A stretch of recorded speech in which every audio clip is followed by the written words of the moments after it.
지난 2년 동안 여러분들이 기독교 강요를 읽어주심에 먼저 감사, 수고의 인사를 전합니다. 정말 수고들 하셨습니다. 읽기가 만만치 않은 거죠? 예. 그러나 잊지 말아야 할 것은 기독교 강요를 당시 썼을 때는 아주 평범한 사람들을 독자로 염두해서 썼다는 사실을 다시 한번 유념하시기 바랍니다. 기독교 강요, 우선 제가 이걸 강의하기 위해서 이 노트를 좀 만들었어요. 보시면 처음에 이제 3페이지에 입문을 좀 소개했어요. 오늘 강의는 기독교 강요가 무엇인가에 대해서 좀 안내해 드리겠습니다. 그 다음에 5페이지부터는 주제별 요약을 했어요. 주제별 요약을 저기 어디까지 했냐면 47쪽까지 해놨습니다. 이거는 교리별로 제가 요약을 설명을 덧붙인 것이다. 이것은 내용을 읽으면서 하나하나씩 관련된 부분을 다시 함께 참조하면서 공부하도록 그렇게 하겠습니다. 그 다음에 48쪽부터는 칼빈의 생애와 사상 있습니다. 여러분 인터넷을 검색하시면 칼빈의 생애 그러면 우리 교회에서 올린 글이 탁 뜹니다. 그러니까 우리 이제 처음 보는 사람들은 이제 바로선교회가 칼빈에 대해서 관심이 많은 교회구나, 칼빈주의 교회구나, 그런 것들을 알 수가 있을 것 같아요. 그 다음에는 이제 몇 페이지죠? 저기 뒤로 넘어가셔서 64쪽부터 이제 우리가 다뤄야 될 내용 요약입니다.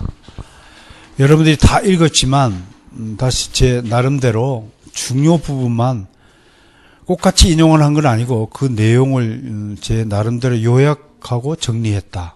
그래서 이걸 읽으면서 관련된 교리 공부도 좀 하고 관련된 부수적 이야기를 통해서 우리 기독교 강요에 대한 이해의 폭을 넓히려고 합니다.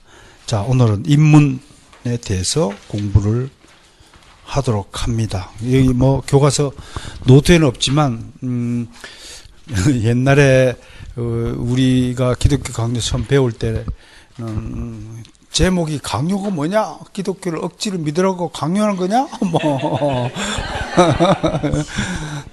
이렇게 얘기를 한 적이 있어요. 기독교 강요는 믿음을 강요하는 것이 아니라 기독교가 어떤 진리를 믿느냐, 믿음의 체계를 세운 것이다. 그러니까 기독교의 법이다. 그렇게 얘기하면 되겠습니다. 법 얘기하니까 우리 선배가 보내준 짤막한 유머가 하나 있는데, 천국과 지옥에 가르는 담장이 있대요. 근데 오늘 천국 수비병이 순찰을 하는데 담장에 구멍이 났더래요.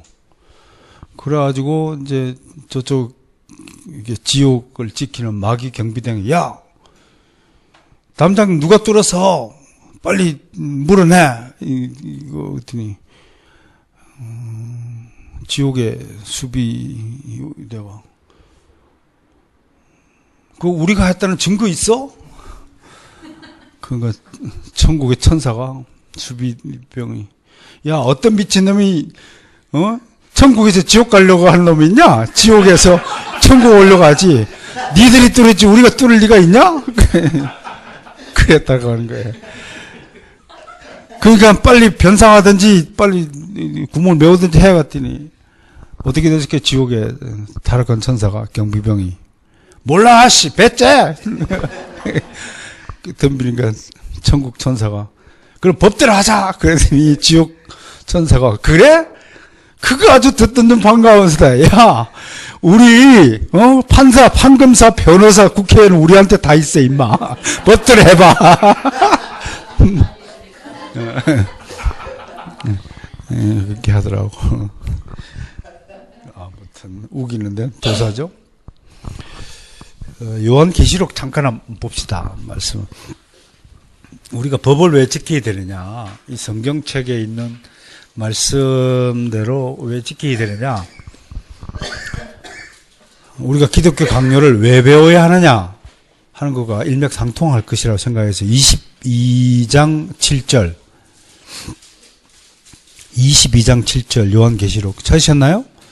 시작. 보라 내가 속히 오리니 이 두루마리의 예언의 말씀을 지키는 자 복이 있으리라. 한 줄 더 보겠습니다. 19절 시작. 만일 누구든지 이 두루마리의 예언의 말씀에서 제하여 버리면 하나님이 두루마리에 기록된 생명나무와 및 거룩한 생에 참여함을 제하여 버리시리라. 이렇게 여러분 번역을 말이 들어고 다르죠, 그죠? 만약에 앞에처럼 조건부처럼 이야기가 되면 뭐뭐 하면 인간의 행위가 개입되죠, 그죠? 그러니까 예를 들어서 두루마리 기록된 생명나무 말씀에서 제하여 버리면 하나라도 변개하면 제하여 버린다. 그러면 하나님의 작정된 것에서 하나님의 입장에서 이 구절을 제대로 해석하면 다시 풀이하면 어떻게 풀이하냐면 생명책에 기재되지 않은 자는 두루마리에 기록된 말씀을 변조하고 제하여 버릴 것이다. 이렇게 되는 거예요.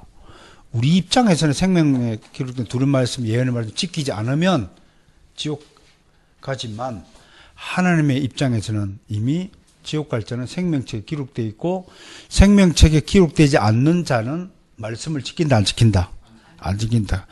이 말 예언의 말씀, 이게 교회 법이잖아요. 제가 여러분 기독교는 법의 종교다. 개인 주관적인 종교가 아니다. 주관적인 체험도 중요시하지만 그 주관적인 체험이 전체 계시의 틀 안에서 적용이 되고 검증이 안 된 것에 대해서는 우리는 그것을 객관적인 신앙의 지침으로 인정할 수 없다. 이게 기독교예요. 그러므로 기독교 강요가 왜 필요합니까? 하나님은 우리 그리스도인들이 지 마음대로 신앙생활을 알 것을 아시고 성경에 계시된 그런 여러 보물들을, 즉 한강 백사장에 막 금싸라기가 막 여러 종류의 에메랄드부터, 나는 뭐 보석이랑 에메랄드 모르니까 진주, 사파이어 여러 종류의 수정 보석이 쫙 한강변에 있다고 하면 그게 성경이라 쳐요. 성경은 보물밭이에요, 그죠? 보물밭인데 기독교 강요 또는 교리 또는 조직신학이 무엇한 거예요? 그 보물을 종류별로 에메랄드를 모으고 해서 몇 개의 창고에 다 분류했다고요? 예, 7개 창고에 분류했어요. 그 7개 창고에 분류하는 원천이 어디서 나냐면 바로 기독교 강요에서 비롯됐다고 하는 것입니다. 그러니까 우리가 기독교 강요가 기독교회에 위치하는 저만한 위치와 비중이 굉장하겠죠, 그죠?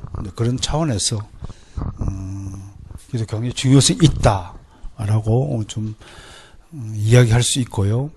그 다음에 제가 또 드리고 싶은 말씀은 그럼에도 불구하고 칼빈은 이 기독교 강요를 굉장히 단순하고 간결하게 간명하고 이해하기 쉽게 썼다고 눈이 강조함에도 불구하고 누구나 읽어도 제대로 이해하기가 쉽지가 않다.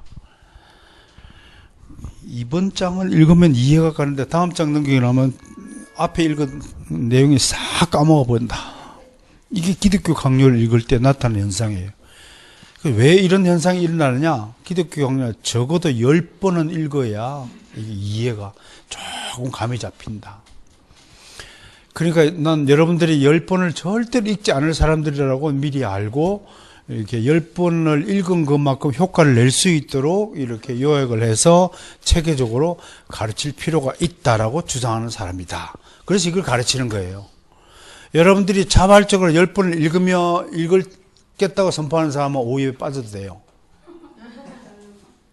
절대로 평생 가도 한 번도 못 읽은 사람이 99%예요. 그러니까 저는 개인적으로 그리스도인이 특히 개신교인들이 기독교 강요를 한번 숙독 습득하지 못한 것은 참 불행하다고 생각해요. 예를 들자면 이런 거예요. 지금 내 앞에 보석을 쫙 놓고 이 보석이 어떤 보석인지 공부를 좀 하면 다 주겠다고 하는데도 그 공부하기 싫어가지고 눈앞에 있는 보석을 내 것으로 만들지 못하는 어리석은 것과 진배가 없다라고 할 것입니다. 기독교 강요를 내 것으로 만들기 위해 방식은 읽고 또 읽는 것이다. 그리고 제 강의를 열심히 들어주시기 바랍니다. 아마 좋게 5번 이상 읽은 효과가 나타날 수 있을 것 같다라고 자신있게 소개합니다. 자, 아까도 말씀드렸 기독교 강요는 무엇이냐? 그럼 기독교의 진리를 기독교인들이 도대체 우리는 무엇을 믿어야 하는가요? 라는 물음에 대한 답변이다. 그렇게 얘기를 했고요. 그 다음에 기독교 강요를 이해하기 위해서는 반드시 누구를 알아야 되겠습니까? 칼빈이 어떤 사람인지 알아야 된다라고 합니다. 그럼 여러분들은 칼빈이 어떤 사람인 것 같아요? 정태. 어떤 사람인 것 같아요? 칼빈이.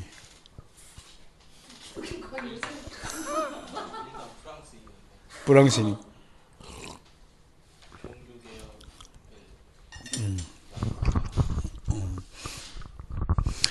기독교 강요의 입장에서 보면 기독교 강요를 쓴 칼빈은 어떤 사람인 것 같아요?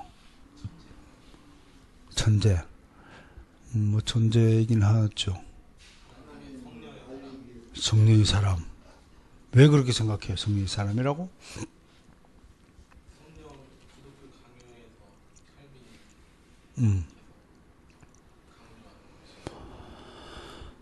뭐 비슷하게 접근을 해요. 여러분 한번 보세요. 우리 속에 그리스도인들 속에 믿음을 확 일으키는 것은 무슨 역사인가요? 성령의 역사죠. 성령만이 믿음을 확 일으키죠. 믿음을 확 일으킨다는 것하고 감동이 확 일어난다고 같은 말인가요? 틀린 말인가요? 같은 거예요. 믿음이 확 생기면 감동도 동일하게 해요. 같은 거죠. 왜? 감동도 동일하고. 믿음의 감동만큼 큰 감동이 없어요, 사실.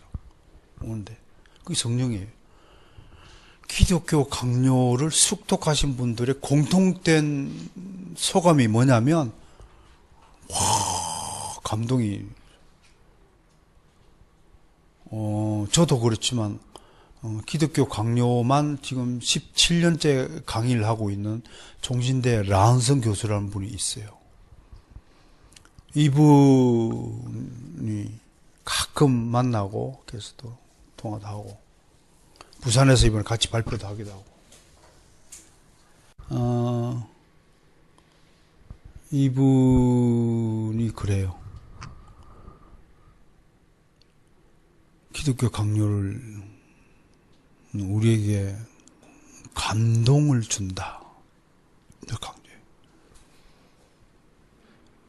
저도 마찬가지고요. 그러니까 여러분들이 2년 동안 기독교 강요를 억지로 한번 읽었어요. 그죠? 난 알아요. 그 자발적으로 감동을 가지고 읽은 것이 아니라 읽으라니까 억지로 읽었어요. 그러니까 여러분들은 완전히 강요를 받아서 강요를 읽은 사람들이라는 걸 내가 그렇게 이해하겠어요. 그러나 이번 강의를 들으시고 이 오후 예배를 사랑하시면서 이제 조금씩 기독교 강의에 눈을 뜨시기 바랍니다. 야, 이런 거구나. 우리가 기독교에 관하여 궁금한 모든 질문이 거의 총망라되어 있다. 물론 시대적 산물인 뭐 동성애 문제라든지 페미니즘 문제 같은 것은 칼빈 시대 때 없었으니까 그런 문제에 대해서는 답은 없지만 요즘엔 앞으로는 뭐 남자도 아기를 가질 수 있도록 만든다며요.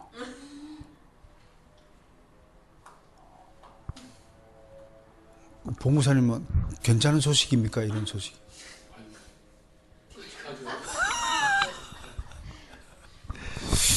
아무튼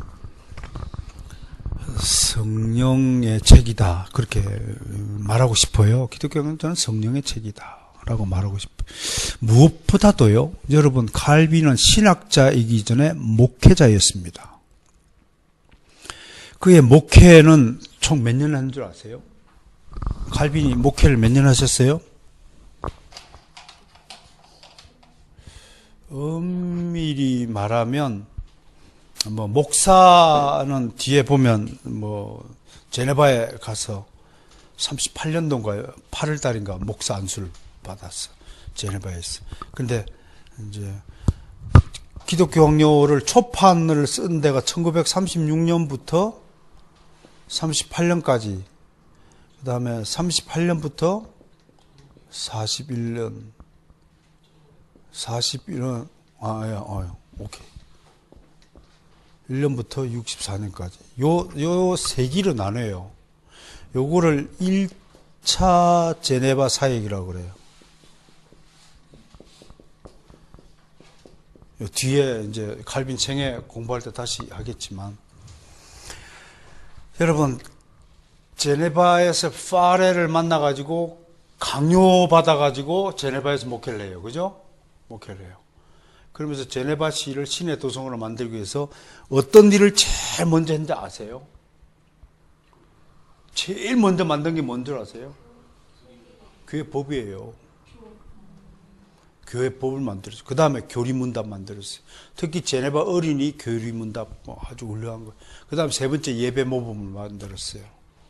신앙 고백서를 만들었어요. 그 신앙 고백서에 서명하라고 했더니 막 반대자.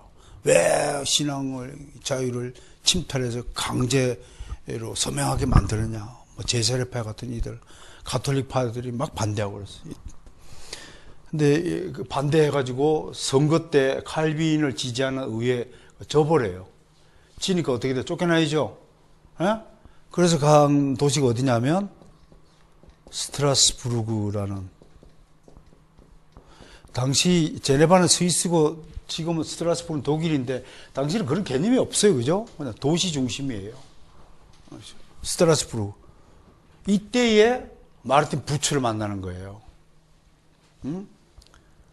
이 부처나 또 루터의 제자, 친구이자 제자가 누군가요? 개성자가 누군가요? 멜랑히톤 등과 교제를 나누고 말해요. 이때의 개혁교회 틀을 짜는 거예요. 네. 그 다음에 2차 제네바 사역이에요. 총 몇 년 목회했어요?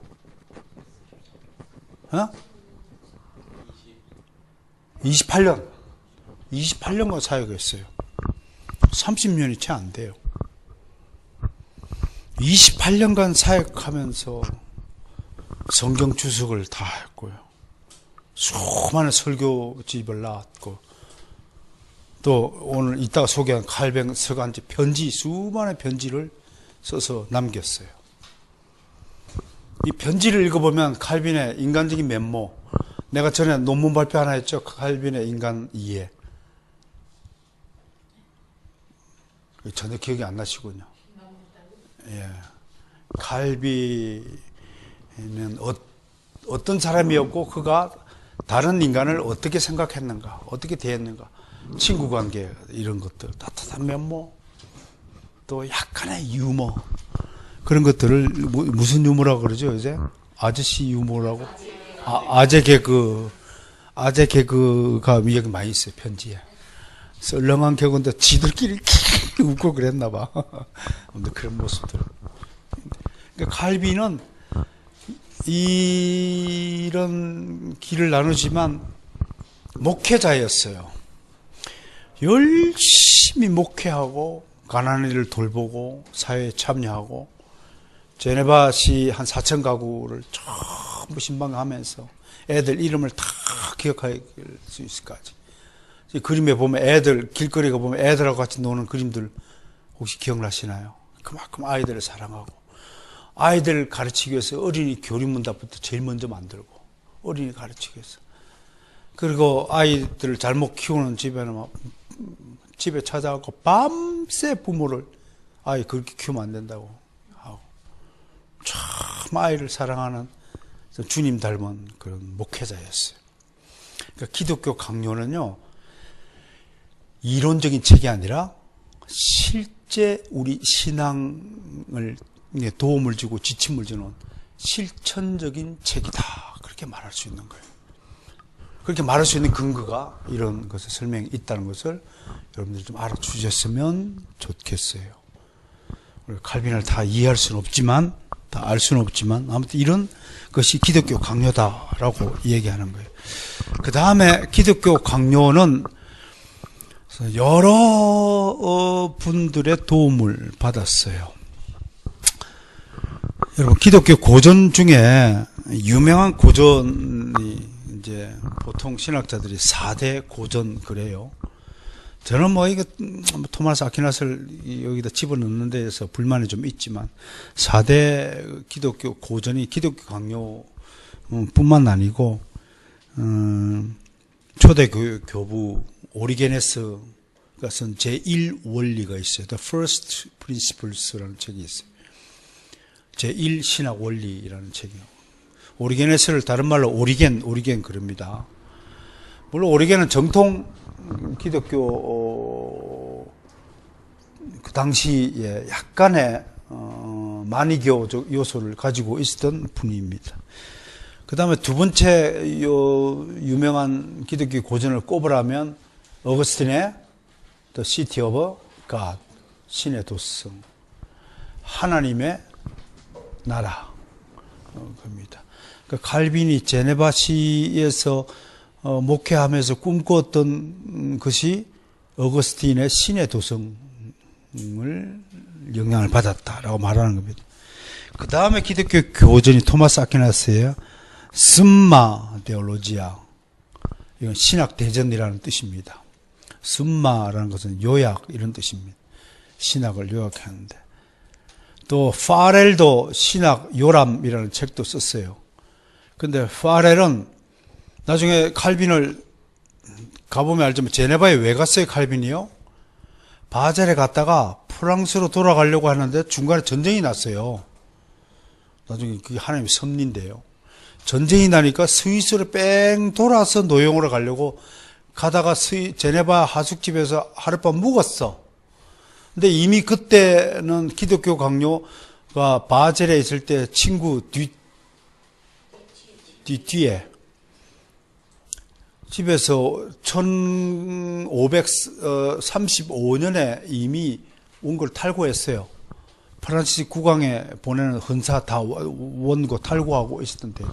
그런데 그 인쇄업자가 자기 동의도 구하지 않고 1536년에 기독교 초판을 확 인쇄 찍어 버렸어요. 이게 막 순식간에 전 유럽이야. 학생들이 여러분 생각해 보세요. 그 초판은 한 300페이지 불과해요. 근데 최종판이 5번에 걸쳐서 증보, 개보되면서 최종판이 1559년에 완성되는데 최종판은 무려 1500페이지에 5배 불어난 거예요. 그 300페이지만이라도 그 초판을 칼빈이 또 만들어 놓고 자기가 또 요약한 것이 있어요. 초판 요약본이 있어요. 그거를 이제 장신대 뭐 이영기 교수라든지 뭐 나용화 교수 같은 분들이 그 초판을 칼비니스로 요약한 영어판을 번역해서 한 걸 소개한 것이 있는데 이번에 그 초판은 제가 참조를 안 했어요. 그냥 우리 최종판 가지고 우리가 다루고 있는 거니까요. 그러니까 파렐 입장에서는 혜성처럼 등장한 기독교 강요의 저자가 보인 내 코앞에 와서 잠을 잔다는 거야. 그 바로 말을 타고 그냥 쫓아가가지고 당신 아유 칼빈 놀라? 이게 하나님의 뜻이라고 막 종교개혁에 동참하라고. 칼빈은 종교개혁 격자도 지금 생각도 안 하고 피신단이라고. 니콜라스 콥이라는 소르본 대학교 학장 취임 그 연설문 잘못 써갖고 좀 쫓겨다니는 판에 무슨 종교개혁을 하냐고. 그랬더니 막 파렐이 막 책상 주먹을 치면서 눌러앉힌 거거든요. 그러니까 이런 하나님의 섭리에서 제네바에 눌러앉게 됐고, 그 어쩔 수 없이 제네바를 개혁하면서 그것도 로잔 대토론회 같은 것이 준비가 되어 있어요. 준비된 자를 하나님이 일으킨다라는 것을 명미할 수 있는데, 더 자세한 얘기는 칼빈 생애 다룰 때, 다음 주에 칼빈 생애를 다룰 때 좀 더 여러분에게 가깝게 설명을 하도록 할게요. 여러분들의 담임 목사가 칼빈을 얼마나 사랑하고 또 나름대로 열심히 연구한 사람인가를 좀 알고서 저와 함께 이 칼빈에 대한 여행을 떠나도록 했으면 좋겠습니다. 그러면 칼빈은 또 이 기독교 강요는 그러면 아까 이 교부들 있잖아요, 그죠? 오리게네스라든지 심지어 동방 그 교회의 신학자들까지도 영향을 막 받았어요. 심지어요, 예를 들어 크리소스톰이라는 동방 교회의 교의학자인데요. 이런 분들 글도 막 인용하고, 심지어 교황 그레고리 1세 같은 사람 글도 인용하고, 다양한 분야에서 글을 인용하는 등 충분한 사전 지식을 섭렵했다. 14살 때부터 공부를 시작해가지고, 23살 때, 그 세네카 관용 주석이라는 대논문을 쓰고요. 26살 때 기독교 강요라는 초판을 완성한 인물이니까, 이게 어떻게 가능해요? 공부한 지 12년밖에 안 된 사람이. 우리는 12년, 20년을 해도 신학박사 학위 하나 될까 말까 하는데, 천재는 확실히 천재인가 봐요. 의학에 라틴어를 3개월 만에 하고, 헬라, 그리스, 히브리어 잡았다면 하는 거예요. 큰 그런 머리 좀 줬으면 좋겠어요. 혹시 여기 3개국 이상 하시는 분 손 들어보세요. 안 돼요? 나는 많이 하는데, 북한어에다가 경상도에다가 조선말에다가 영어에다가 중국어 조금에다가 독일어 이시아백 한결도 독일어 하잖아요. 왜 몰라요? 몇 개월. 그러면 기독교 강요는 그러면 이런 여러 백데이터를 가지고 쓰기 시작했으면, 그러면 구조는 어떤 구조를 가지고 했느냐 하면 바로 이제 칼빈의 신앙의 이 핵심, 신앙의 핵심, 이걸 어디다가 담았냐면 신조와 신앙 고백서에 담고 있는 것이 기독교 신학의, 우리 신앙의 핵심이에요. 우리가 믿는 바를 신조나 신앙 고백서 속에 담아놨죠, 그죠? 지금 이 최종적인 우리의 지침은 어디에 있어요? 웨스트민스터 신앙 고백서 33문항에 그대로 담아놨어요. 그것이 모든 신앙생활을 규율한다는 건 할 수 없지만, 아무튼 구원받기에 필요한 우리의 신앙적 지침에는 아직까지 이 웨스트민스터 신앙 고백을 능가하는 신앙 고백문은 만들지 않았다. 그게 지금 350년 동안 짱짱하게 살아있잖아요. 그러면 이렇게 누가 물어요? 이거보다 더 좋고 훌륭한 신앙 고백서를 만들면 어찌합니까? 그랬더니 만들라. 만들어 보라 그랬어요. 이보다 더 나은 신앙 고백문을 만들기 위해선 그분들이 어떤 고난과 역경을 거치고 만드는가를 안다면 그렇게 어리석은 도전을 하지 않을 것이다. 5년 6개월 동안 1123회 회의를 거쳐서 120명의 당대 최고의 신학자들이 매일 모여 기도하고 금식하고 토론하고 해서 만들어낸 문장을 감히 하룻강아지 법무서인 줄 몰라도 그렇게 무모하게 개인이 도전한다는 것은 있을 수 없다. 이건 대단한 거다. 그 중에서 칼빈 시대 때의 신앙의 지침이 뭔가요? 바로 사도 신경이에요. 사도신경의 구조는 총 4부로 되어 있다가 일반적이죠. 그게 뭐예요? 첫 번째, 성부 하나님. 그래서 칼빈은 기독교 강요 최종판 제1권을 성부 하나님에 대한 이야기를 쭉 진술하고 있다는 거예요. 그러니까 여러분 책을 쓰고 뭔가 일을 하더라도 이렇게 체계적으로 구조적인 체계와 조직을 가지고 출발하라고요. 집을 지어도 마찬가지죠. 그래서 하루의 인생도 기승전결로 살아야 한다라고 강조하는 거예요. 아무런 계획 없이 그냥 되는 대로 산은 산이요, 물은 물이다. 굉장히 초월한 것처럼 살지만 정확하게 얘기해서 가장 게으른 놈의 삶이에요. 산은 산이요, 물은 물이다. 구름이 달가듯이 가는 나그네요, 사면서. 굉장히 문학적으로 풍요적인 것 같죠. 그러나 기독교적 시각에서 보면 가장 게으른 사람이에요. 목적도 없이, 방향도 없이, 규칙도 없이, 질서도 없이. 어떤 책을 여러분 좋아하십니까? 정확하게 딱 체계를 잡고 여기서는 무엇을 얘기하고 저자가 여기서는 무엇을 얘기하는지 한눈에 쏙 들어오는 책이 위대한 책이죠.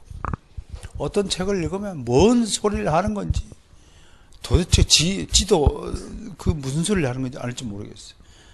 사도신경 두 번째는 뭔가요? 전능하사 천지를 만드신 하나님 아버지를 믿사옵니다. 그 다음에 그 외아들 우리 주 예수 그리스도를 믿사오니 그는 마시다. 결국 뭔가요? 성자 하나님의 이야기. 이를 2권에 담았어요. 3권은 성령 하나님이 어디 있어요? 사도신경에? 성령으로 잉타 동정녀 마리아를 낳으시고. 그거는 예수 그리스도에 하는 얘기고. 사도신경 한번 읽어봐요. 읽어봐.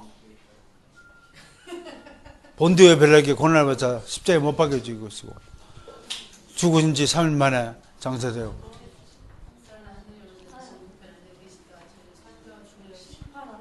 그 다음에 성령과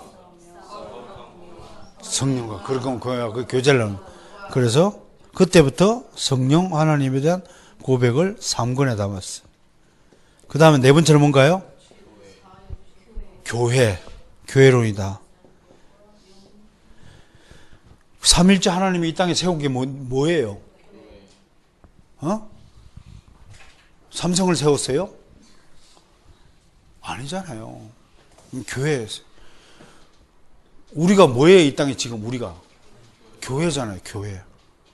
그러니까 우리 교회론 이걸 4권에 담았어요. 여기다가 하나 더 하면 이제 국가론을 추가했어요. 나중에 국가론. 국가론을 추구한 것은 제네바시에서 워낙 핍박을 당하고 탄압을 당하니까 정말 제대로 된 국가를 가지는 것이 엄청 중요하다.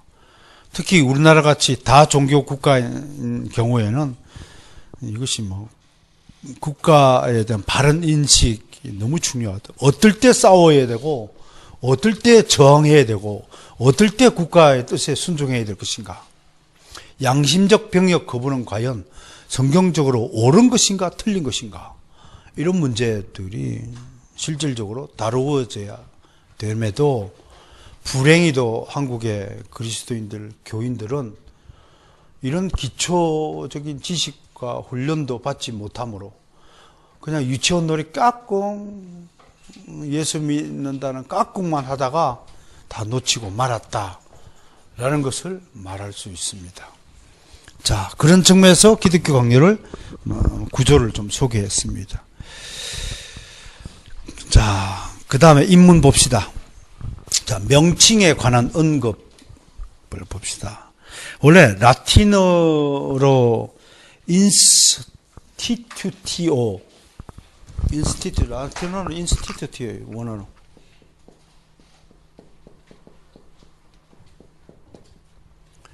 이거는 원리라는 뜻입니다. 원리. 한마디로 하면 원리, 표준, 표본, 또 총합, 이런 뜻으로 써야 됩니다. 크리스티네 렐리지오니스 인스티튜티오, 이걸 영어로 Institutes of Christian Religion라고 했죠. 기독교 교리의 종합, 종체, 이렇게 얘기를 하는 겁니다. 그러니까 교리의 요약, 총요약, 총남. 옛날에는 총남이라는 말을 또 많이 썼는데 너무 어렵죠. 한자를 배우지 않은 세대들은 어렵습니다. 이건 교의적 주제들 이렇게 얘기하고. 근데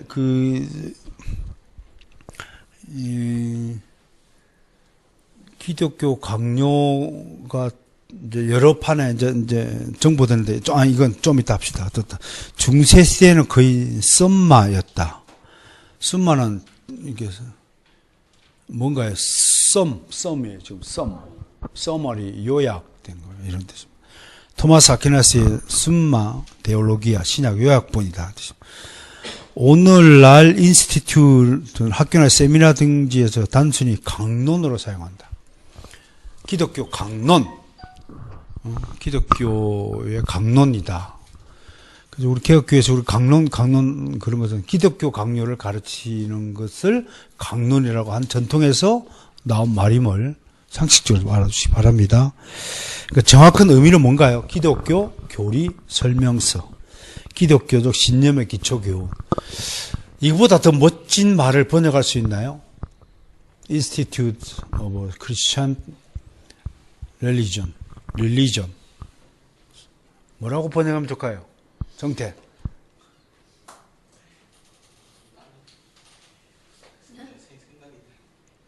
좋은 말이 있을까? 기독교 강요. 사용 설명서.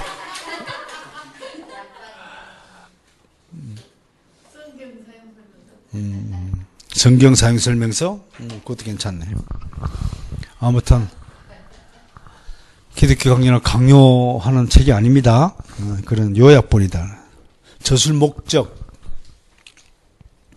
이건 칼빈이 밝힌 목적입니다. 우리가 해설하는 목적이 아니라, 첫 번째, 프랑스에 탄압받는 개신교도들에게 기독교의 바른 가르침을 전하기 위해서. 그래서 이 기독교 강요를 읽고 많은 사람들이 가톨릭 교회에서 나와서 신교로 옮기게 되었습니다. 그러니까 성경에서 제일 많이 전도한 사람이 누굴까요? 성경에서.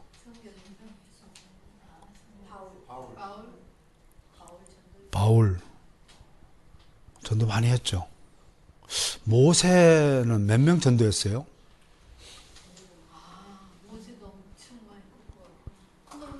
다 죽었잖아요. 2명. 여서 칼렙. 이 전도 만만치 않아요. 그렇죠. 사도 바울이 세운 교회가 역사 속에 남아 있나요? 다 사라졌어요. 열매 맺는 게 쉽지 않아요. 그런데 교회사에서 가장 많은 그 개종을 시킨 사람은 칼빈이 아니라 기독교 강요예요. 기독교 강요. 여러분, 칼빈이 썼지만 우리 믿음으로는 칼빈이 쓴 게 아니에요. 하나님이 칼빈을 통해서 신학, 기독교 교리를 계시하셨다. 저는 그렇게 믿어요. 정말이에요. 그렇지, 하나님의 성령의 역사가 개입되지 않고 하나님의 뜻이 개입된 사람은 이걸 읽고 개종하지 않을 거예요. 회심이 일어난다는 건 뭔가요? 하나님의 말씀의 역사가 일어난다는 거죠. 그런 뜻입니다. 그 다음에 프랑스에서 누가 핍박을 했나요? 프란시스 국왕, 프란시스 1세 국왕이 가톨릭 왕이잖아요. 그래서 엄청 핍박했어요. 뒤에 칼빈의 일생 공부할 때 대자보 사건이 있는데 엄청나게 죽였어요. 그런데 정말 신기한 것은 마그리트 공주라는 사람이 있어요. 이 사람은 또 그 국왕에게 박해를 받는 사람들 숨겨주는 역할을 했어요. 자기 영지에다가. 그 칼빈도 이 마그리트 공주에게 신세를 져요. 물품 지원을 받아서 하고 그리 한단 말이에요. 돈이 얼마나 궁한지요. 제가 하나 편지 한번 읽어드릴게요. 친구한테 보내요. 칼뱅이 니콜라 디슈맹에게 보낸 편지. 이건 1531년도예요. 31년도면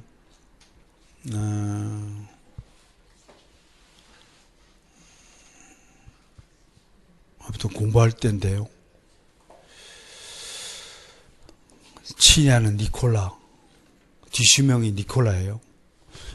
이 두 사람이 어떤 관계냐면 칼뱅보다 나이가 많아요. 디슈명이 오를레앙 사람이고 하숙집을 했어요.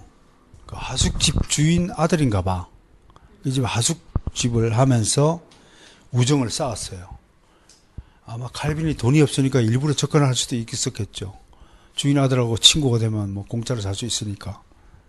그렇지 않은 게 좀 이렇게 고백해. 내 생명보다 더 소중한 나의 친구요. 굉장히 친한 친구예요. 그러니까 이런 친구에게 허물없이 얘기하는 거예요. 자네만큼은 내가 허물없이 이야기할 수 있을 것 같아. 나에 대한 자네의 너그름을 믿고 오직 자네만을 의지하겠네. 내가 지금 너무 궁핍하네. 하루에 1시간도 채 견디지 못하겠네. 배가 고파서. 만일 자네가 나서서 이 궁핍을 막아준다면 자네는 경험해 보지 않는 이상을 생각할 수 없는 공에서 진정 나를 건지게 될 걸세. 내게는 2크로네가 필요하다네. 화폐 단위인데요. 크로네. 한 2만 원 좀 되는가 봐요. 그래 놓고 값은 어떻게 치르겠냐면 내 자신을 자네에게 바치겠네. 얼마나 1시간도 못 견딜 배가 고픈 거예요. 이런 세월 6개의 만성 질병을 몸에 안고 맨날 짱기찜하고 폐결핵 걸리고 관절염 걸리고 위장병 막 계속 맨날 막 끄끄대고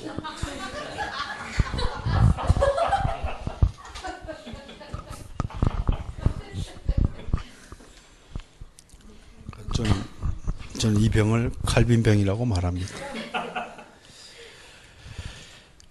그래서 프란시스 국왕에게 제발 가톨릭 교리가 얼마나 엉터리인 줄 아시고 국왕이 친히 이걸 읽어보시고 연구해서 이유 없는 핍박을 중단하라. 자기 민족, 자기 조국에 핍박당하는 백성들을 구제하기 위해 쓴 거예요. 그 민족주의자죠. 자기 조국 프랑스를 굉장히 사랑했던 사람이에요. 어제 축구 이기니까 어때요? 정말. 예. 우리 확실히 대한민국 사람이에요. 특히 일본 쥐게 빼야 돼. 이거 하나님이 주신 힘이라고요. 국가와 민족을 사랑하는 거. 한민족을 사랑하고. 우리 안에 무슨 지방색 아주 좁은 생각이에요. 좀 넓게 하늘에서 관점 보면 막 충청도 사람 얼마나 재미있어요. 아따 그렇게 바쁘면 어제 오지 뭐하러 오늘 왔어요. 뒤에서 늦게 간다고 빵빵거리니까. 나 그 어르신 지금도 생각이 나네. 아니 경운기 끌고 와서 시속 20km 가. 일반 1차 도로를. 하도 답답해서 시골에서 빵빵거려서 빵빵 그러고.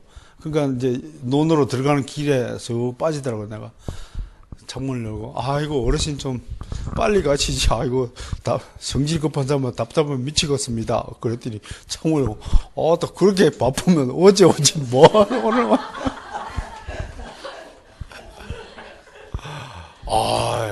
얼마나 순박해요. 저한테는 참 친한 친구 지금도 목포 출신의 자경란 변호사 그 친구 잊어버릴 수 없어요. 차원으로 높이 좀 가시면 그런 차등 차별, 고정관념 이런 게 없어져요. 예수민국에 살면서 전라도고 어떻고 경상도고 어떻고 그런 하찮은 좀 1차원 좀 벗어났으면 좋겠어요. 우리는 예수민국입니다. 박찬혜 목사님 고향이 어디입니까? 딱 예수라도요. 예수라도라요. 전라도가 아니고 예수라도요. 재밌죠. 좀 고차원적으로 없으면 좋겠어요. 이때에 프란시스 국왕에 의해서 또 상당히 많이 죽었고, 뒤에 종교개혁이 일어났을 때 프랑스의 칼빈주의자들을 뭐라고 부르나요? 위그너. 200만 명이 죽었어요. 여러분, 종교개혁 때문에 한 600만 명의 인명이 희생되는 거 아세요?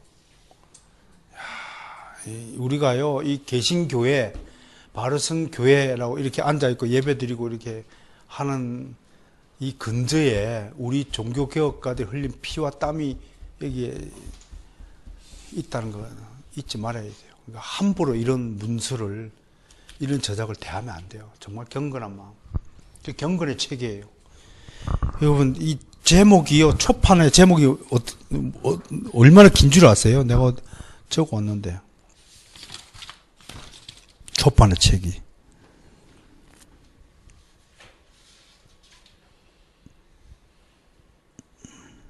어디다 적어놔 버렸나, 또. 까먹어 버렸네. 이따 찾으면 내가 여기 굉장히 길어요. 경건의 총체, 이런 단어가 있어요. 저술의 발전. 1534년 또는 1535년부터 구상하고 저술하기 시작해가지고요. 한마디로 1536년에 초판이 나와서 마지막 최종판이 1559년에 완성됐어요. 처음에 300페이지를 출발했다가 1500페이지까지 됐습니다. 그 다음에 이걸 기독교 강요를 알리기 위한 번역 작업도 동시 시작됐어요. 1541년에 칼빈이 쓴 기독교 강요는 무슨 어로 기록되어 있을까요?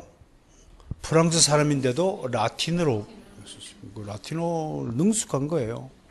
완전히 자기 모국어 이상으로 활용한 거예요. 칼빈이 몇 개국어 했어요? 프랑스어, 자기 엄마의 나라가 어디예요? 네덜란드 더치어라고, 더치어. 그 다음에 라틴어, 신학은 라틴어에 있던 거. 라틴어. 그 다음에 히브리어, 헬라어. 굉장한 거죠, 이거.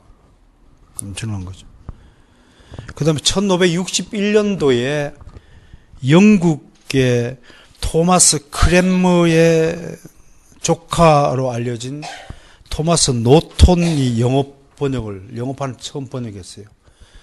요 영어판인데 사실은 이제 여기 뒤에 보면 배틀 박사라 나오는데, 지금 우리가 쓰는 기독교 강요 영어판 번역은 1960년대에 포드 루이스 배틀 박사가 79년에 돌아가셨는데, 이분이 번역한 영어판 번역을 우리가 사용하고 있습니다.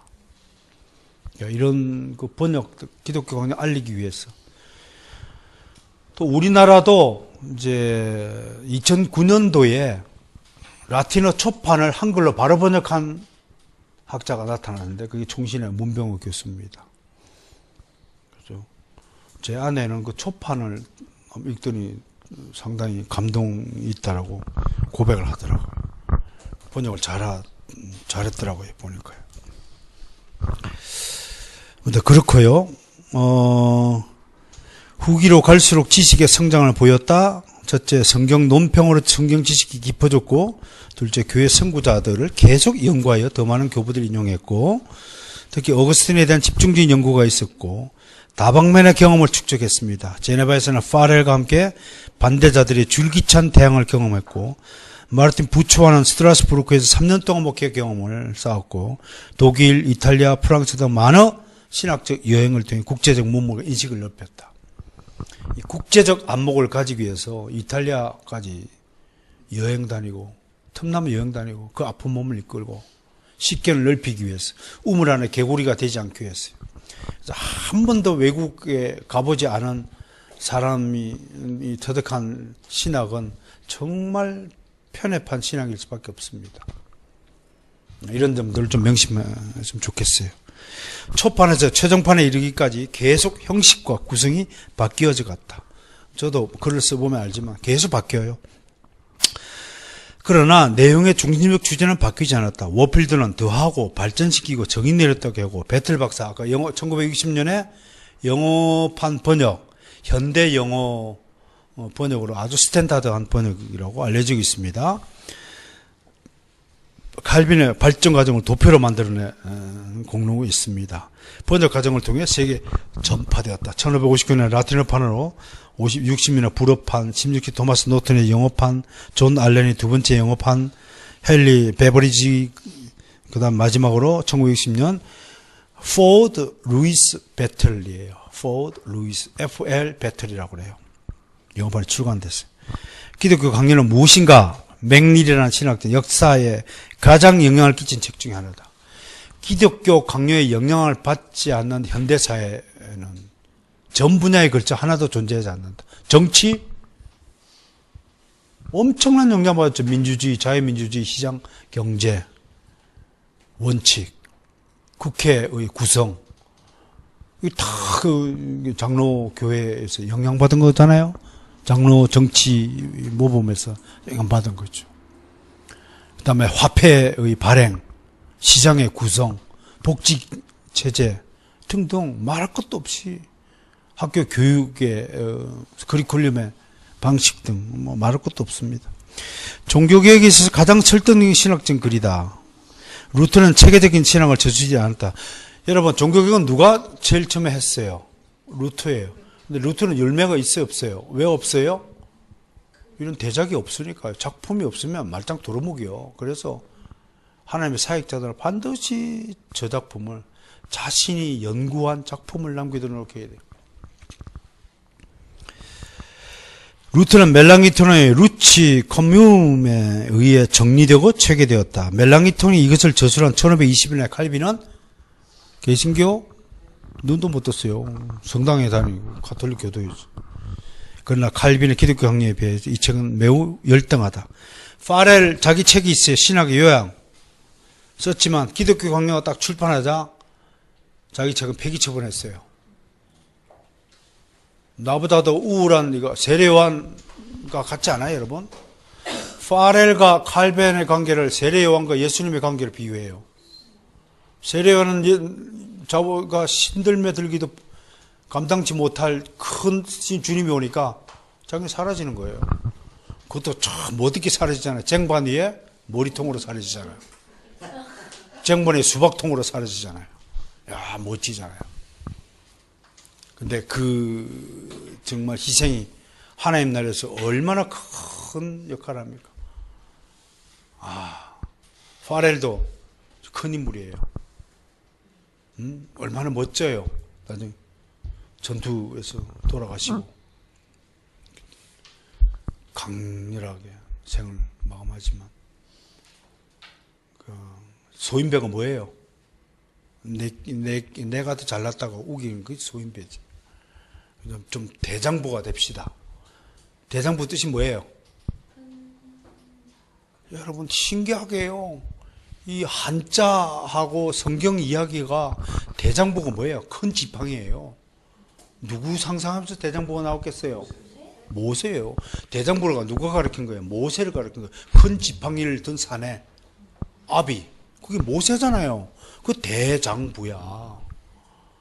한자가요, 성경의 이야기라고 절묘하게 맞아떨어져요. 이게 우연일까요? 기연일까요? 믿든지 말든지. 기독교 강의 특징은 무엇인가? 성경적이다. 7,000개 이상의 성경 구절을 인용했어요. 그 개혁 신학자의 특징이 뭐예요? 자신의 글의 모든 출처와 근거를 1차 근거를 어디다 대요? 성경. 항상 각조에다가 몇 장 몇 절 말씀. 귀찮아서 가로 열고 가로 닫고 할 수도 있지만 되도록이면 말씀을 직접 인용하도록 해요. 이번에 웨스트민스터 신앙고백서는 제가 귀찮지만 일일이 제가 말씀을 옮겨 타자를 쳐서 기록해놨어요. 그게요, 그냥 가로 열고 가로 닫고 니들이 찾아봐 라고 얘기할 수 있지만, 그러면 책을 읽다가 흐름이 끊겨지잖아요. 쭉 읽을 수 있도록. 물론 가로 열고 가로 닫기도 많이 해놨어요. 게을러가지고. 그래서 귀찮아가지고. 그러나 귀찮음을 참으면서 했다는 것. 그런 것들이 글을 써보지 않은 사람은 그 수고를 모르는 거예요.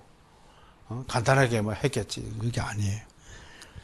그 다음에 이건 뒤에는 성경의 참고문은 색인이 있다.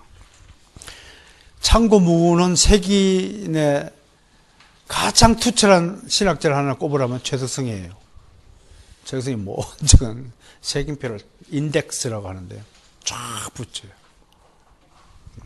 칼빈은 우선 성경적인 신학자였고 2차적으로 철학, 논리, 언어, 그리고 인간이 사용하는 다른 모든 도구를 사용했다. 베틀스. 칼빈은 성경의 표절자이다. 리드 박사.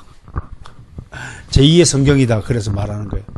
기독교 강요를 제2의 성경이라고 하는 거예요. 칼빈은 제대로 된 성경 해석의 창시자다. 워필드. 칼빈이 없었다면 성경을 해석하는 방식을 우리는 손에 쥐지 못하고 2, 3세기에 출몰했던 가장 강력한 이단이 무슨 세력인 게 영지주의자들같이 영적 해석한다고 난리를 피웠을 거예요. 그러나 칼빈 기독교 강요에서 바른 성경 해석의 지침을 제시함으로써 모든 이단들이 자기들만의 자기들 식대로의 성경 해석을 멈추게 되는 어마어마한 일을 감행했다는 거예요. 칼빈은 성경 발췌에 있어서 감히 그 누구도 비교될 수 없다. 자신의 주장의 근거를 성경 말씀에 두기 위해서 찾아낸 그 성경 구절이 어쩌면 그렇게 딱딱 맞아 떨어지는지. 저도 내 이야기를 가만있어 봐. 이 얘기가 어디 있는데 이걸 찾아내기 한참을 헤맵니다. 성경을. 그렇게 해서 책을 씁니다. 실제로. 그 고민의 과정을 겪지 않은 책들은 솔직히 말해서 인정할 가치조차 없습니다. 가만있어 봐. 이 부분에 하나님이 이렇게 얘기했는데 어디 있더라? 찾는 거예요. 한 번은 뭡니까? 나와 아버지는 하나다. 그 말씀을 찾기 위해서 막 뛰는다. 세상에 요한복음 아무리 찾아도 안 보이는 거야. 그 눈앞에 놓고도. 그거 보고도 못 찾겠더라니까요. 이런 경험들. 두 번째, 신학적이다. 칼빈의 강요는 매우 구조적이고 체계에 대한 신학이다. 아리스토 맥그레스가 한 말이고요. 성경적 내용들을 주제별로 잘 배우고 정돈하여 신학적 기틀을 마련했다. 논증적이다. 칼빈은 성경적 진리를 체계화하고 카톨릭과 제세례파의 잘못된 주장들 하나하나 배격하고 변증했다. 칼빈은 결론적으로 이것이 우리가 믿어야 하는 것이고 이것이 오류이고 거짓이며 우리가 믿지 말아야 할 것이다라고 분명히 강하게 선포했다. 믿어야 될 것과 믿지 말아야 될 것, 저는 분명한 내용들을 우리에게 소개해주고 있습니다.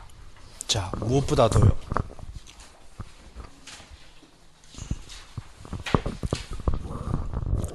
칼빈은 기독교 강요를 통해서 저는 이걸 준비하면서 계속 마음속에 칼빈과 대화하기를 원했습니다. 도대체 선생님은 무슨 생각을 가지고 무슨 동기를 가지고 그리고 이 방대한 저수를 통해서 무엇을 말씀하고자 하신 것입니까? 그 답이 바로 제 1권 1장에 있습니다. 제가 한 그 질문에 칼빈 선생님은 내 마음속에 이런 답변을 주셨어요. 기독교 신앙은 하나님을 아는 것이 기독교 신앙의 핵심이다. 하나님을 아는 것이다. 그래서 믿음에서 믿음으로 자라게 한다. 앞에 믿음은 우리가 받은 믿음이지만 뒤에 믿음은 하나님을 아는 지식으로 풍성하게 된 믿음, 그 믿음이 바로 성숙한 믿음이고 그 성숙한 믿음이야말로 경건의 요체다 라는 것을 말해주고 있는 것이에요. 자, 이 정도 이제 기독교 강요를 소개하였습니다. 많은 사람들이 기독교 강요를 이야기합니다. 특히 개혁신학, 개혁교회에 몸담은 수많은 사역자들, 기독교 강요가 얼마나 우리 신앙에 있어서 중요한 것인가를 누누이 강조들 하고 있습니다. 그럼에도 여기서 손대지 못하는 것은 우선 방대한 양의 질의 겁을 먹고 시도조차 하지 않고, 또한 많은 목회자들을 우리가 안수하여 배출하였지만 정작 그 목사들 스스로가 기독교 강요 읽어보기는커녕 왜 기독교 강요가 중요한가에 대해서도 인식조차 제대로 하지 못하고 있다는 이 현실에 대해서 안타깝게 생각하면서, 나는 평신도니까 안 읽어다 그런 것도 없습니다. 평신도니까 하나님 나라 안 갈 거예요? 그런 말이 어디 있어요? 자꾸 계급 제도를 말하고 목사 따로 뭐 따고 그러는데, 목사와 성도도 다 하나님의 아들들이고 자녀들입니다. 아무것도 아닙니다. 다만 저에게 하나님이 여러분에게 성경을 가르치고 성경을, 하나님의 말씀의 뜻을 잘 풀어서 영적 양식을 해서 먹이라고, 요리사 하라고 요리사 자격증을 저한테 주신 것 뿐이지, 요리사 자격증 없다고 요리 못해요? 저 맞고 요리를 해야 돼요? 그런 건 아니잖아요. 그런 차원에서 좀 더 열심히 하나님의 말씀을, 요리를 좀 먹어 주시길 원하고, 제가 이 칼라로 복사해 준 거 있죠? 왼 첫 페이지 왼쪽에 인스티튜티오 크리스티아네 렐리지오니스, 이게 기독교 강요라는, 이게 아마 1559년판 속표지와 본문 첫 페이지 난회에 달린 주들이 보인다. 이게 1559년 마지막 판 최종판 인쇄물이에요. 요 원문을 어디 가서 볼 수 있어요? 정승고 박사님이 운영하는 분당에 있는 칼빈 박물관에 가면 그대로 있죠, 그죠? 칼빈 박물관에 있는. 야, 우리 정 박사님 진짜 이런 희귀본을 어떻게 구했는지 모르겠어요. 그 다음 오른편에 기독교 강요 1834년도판 속표지와 헌사, 페이지 첫머리에 있는 프랑스의 기독교인의 왕 프란시스 1세에게 문안을 드린다는 내용은 초판의 경우가 다를 바가 없다. 1834년도 판 인쇄가 뭐가 달라요? 왼쪽 거하고 오른쪽 거하고 뭐가 다른 것 같아요? 그림 내용과 문양이 좀 틀립니까? 근데 인쇄의 질은 뭐 그렇게 썩 발전하지 않았죠. 자, 그 다음에 그 페이지. 이 칼빈 그림은 칼빈 생가에 소재한 칼빈 기념관에 있는 그림인데, 이건 좀 지나치게 코를 길게 그려가지고 좀 실제 모습과는 다른 걸로 알고 있어요. 칼빈이 잘생겼을까요? 못생겼을까요? 칼빈의 아버지 이름이 제라르 꼬뱅이에요. 제라르 꼬뱅 씨가 칼빈의 어머니와 재혼을 했는데, 칼빈의 어머니는 절세 미인이었어요. 그 칼빈의 어머니와의 사이에 사남 2년을 낳아요. 사남 2년 중에서 둘째예요. 그러니까 칼빈은 엄마를 닮아서 엄마가 유독 칼빈만 데리고 성당 왔다 갔다 할 때 칼빈을 주로 손잡고 데리고 다니고, 또 성모만 입 맞추게 하고, 어릴 때부터 어머니가, 그리고 굉장히 현명하고 경건한 여인이었대요. 흠모할 만한. 보통 미인이 품위가 있다 이런 말이 있잖아요. 처음 들어봐요? 우리 동네에 미인이 없다 이거죠. 아무튼 미인이 품위를 지킨다. 미인답게라는 말이 있듯이 그런 모양이에요. 젊은 시절 칼빈. 근데 언제 회심했는지 밝히지 않아요. 그래서 우리 칼빈주의자들은 칼빈의 전통을 따라서 내가 언제 개종했는지, 내가 언제 구원받았는지, 몇 년, 몇 월, 며칠, 무슨 신나라 까먹는 소리를 증언하는 것을 부끄럽게 생각합니다. 그렇게.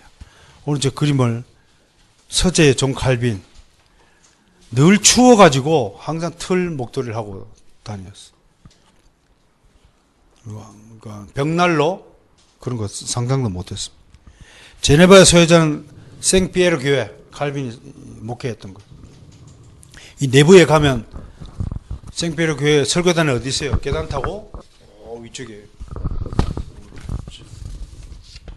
우리나라처럼 뭐 뒤편에 의자 갖다 놓고 거들먹거리고 하고 앉아 있는 그런 모습 상상도 못하죠. 그 다음 그림 요하네스 칼비누스. 칼빈의 아내 이딜레트 칼빈. 근데 칼빈은 엄마와는 달리 이딜레트 여사는 재혼이에요. 재혼. 칼빈은 초혼이고. 그 제세르파의 아내였어요. 근데 제세르파 남편 일찍 죽자 이딜레트가 딸 하나 아들 하나로 미망이 됐는데 칼빈하고 결혼을 했어요. 칼빈이 몇 살 때 결혼한지 아세요? 31살 때 결혼했어요. 지금으로 치면 거의 45살에 결혼한 거와 마찬가지예요. 늦게 하셨어요. 결혼할 생각이 없었는데 목회를 하려면 사모의 내조가 필요하다는 주변의 강권에 의해서 했는데 어떤 목사님은 그랬다며요. 6명 중매를 또 미국 유학 갔다 오고 막 쨍쨍하게 잘 나가니까 오만 대서 막 중매가 들어오더래. 제가 봐도 혼칠한 목사님이니까. 그 6장 사진을 다 갖고 오길래 제일 못생긴 여자 사진을 구하고 이거 중매 쓰세요. 결혼했다고 하더라고요. 지금 근데 그거는 좋은데요. 이제 자손을 좀 생각해야 될 것 같더라고요. 애들이 너무 못생겼어. 봐도. 아무튼 이 그림들 참조해 주시고. 오른쪽에 4명의 사진은 제네바 대학교의 앞에 있는 흉상입니다. 누구죠? 낙서, 파렐, 베자, 칼빈 이렇게 된 겁니다. 자, 이것으로서 기독교 강의 오늘 첫 시간 좀 길게 했습니다. 어땠나요? 조금 감이 좀 잡히나요? 그 강요를 읽어보시고 우리 정태는 뭐 기독교 강의를 몇 번 듣는 거야. 또 마스터세에서 기독교 강의를 좀 듣고 있거든요. 그럼에도 그런 개략적인 진술보다는 우리는 시간이 남는 게 시간인데 하나하나씩 차근차근 여러분들에게 관련된 자료들을 제가 다 거의 다 소개할게요. 이 편지 내용도 좀 소개하고 싶고 논문도 좀 소개하고 싶고 어때요? 그렇게 여행을 한 3년간 좀 하시겠습니까? 쭉 합시다. 저는 저대로 또 계속 유학을 이어나가야 될 것 같습니다. 자, 수고들 하셨습니다. 하나님